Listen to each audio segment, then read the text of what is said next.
బంగాళాఖాతంలో రీమల్ తుఫాన్ ఏర్పడింది. ఇది నేడు తీవ్ర తుఫాన్గా మారే అవకాశం ఉంది. అర్ధరాత్రి సాగర్ ద్వీపం బేపుఫారా మధ్య పశ్చిమ బెంగాల్ వద్ద ఇది తీరం దాటనుంది. తీరం దాటే సమయంలో గంటకు 110 నుంచి 120 కిలోమీటర్ల వేగంతో గాలులు వీనున్నాయి.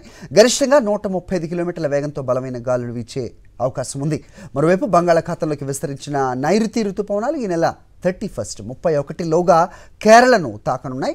వచ్చే 2 రోజులు కూడా ఏపీలోని కోస్తా రాయలసీమ జిల్లాల్లో ఉరుములు మెరుపులతో కూడిన ఓ తేలికపాటి నుంచి ఓ మోస్తరు వర్షాలు కురవనున్నాయి.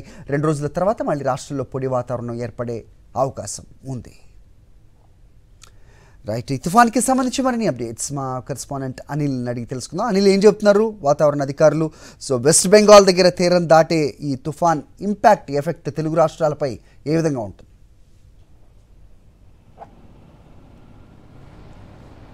Thank you Hari. తుఫాను ప్రభావం తెలుగు రాష్ట్రాలపై లేనప్పటికీ ఉత్తర ఒడిశాతో పాటు పశ్చిమ బెంగాల్లో ప్రధానంగా తుఫాను ప్రభావం ఎక్కువగా ఉంటుందని వాతావరణ శాఖ అధికారులు అంచనా వేస్తున్నారు.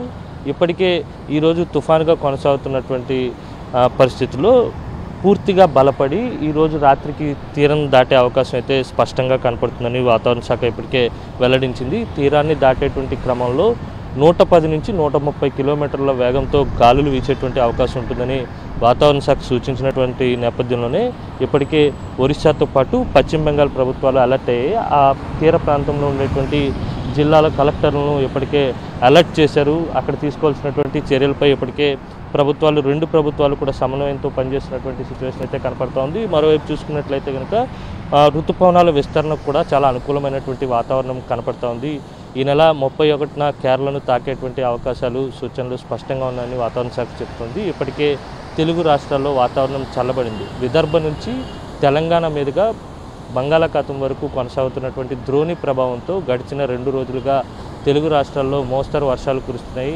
నిన్న చూసుకున్నట్లయితే కనుక ఏపీలో ఉన్నటువంటి సత్యసాయి జిల్లాతో పాటు కాకినాడ, అలాగే చిత్తూరు, ఇటు ఉత్తరాంధ్రలో ఉన్నటువంటి శ్రీకాకుళం, పార్వతీపురం మన్యం జిల్లా, అల్లూరి సీతారామరాజు జిల్లాలో మోస్తరు వర్షాలు కురిశాయి. అత్యధికంగా పుట్టపర్తి, సత్యసాయి జిల్లాలో పెద్ద ఎత్తున వర్షపాతం నమోదైంది. పూర్తిగా చూసుకున్నట్లయితే కనుక వాతావరణంలో మార్పులు సంభవించాయని చెప్పాలి. ఎందుకంటే ఇప్పటికే గడిచిన 2 రోజులుగా వాతావరణం చాలా చల్లబడింది. ఇటు తూర్పుగోదావరితో పాటు ఉత్తరాంధ్రలో ఉన్నటువంటి చాలా ప్రాంతాల్లో వర్షపాతం నమోదవుతుంది.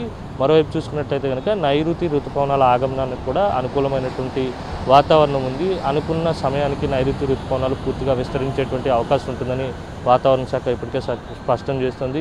బంగాళాఖాతానికి విస్తరించినటువంటి నైరుతి రుతుపవనాలు కేరళను తాకిన వెంటనే ఏపీలోకి ఎంటర్ అయ్యేటువంటి అవకాశం ఉంటుంది. మొదటగా రాయలసీమలో ఉన్నటువంటి చిత్తూరు, కర్నూలు జిల్లాలోకి నైరుతి రుతుపవనాలు ఎంటర్ అయ్యేటువంటి అవకాశం అయితే స్పష్టంగా కనబడుతుంది. ఓవరాల్గా చూస్తే కనుక 2 రోజుల తర్వాత మళ్ళీ పొడి వాతావరణం, అంటే వేసవిని తలపించేటువంటి వాతావరణం ఉండేటువంటి అవకాశం ఉందని వాతావరణ శాఖ చెప్తుంది. ఆ తర్వాత రుతుపవనాలు పూర్తిగా విస్తరించితే కనుక వానాకాలం వచ్చినట్టుగా భావించాల్సి ఉంటుంది. అది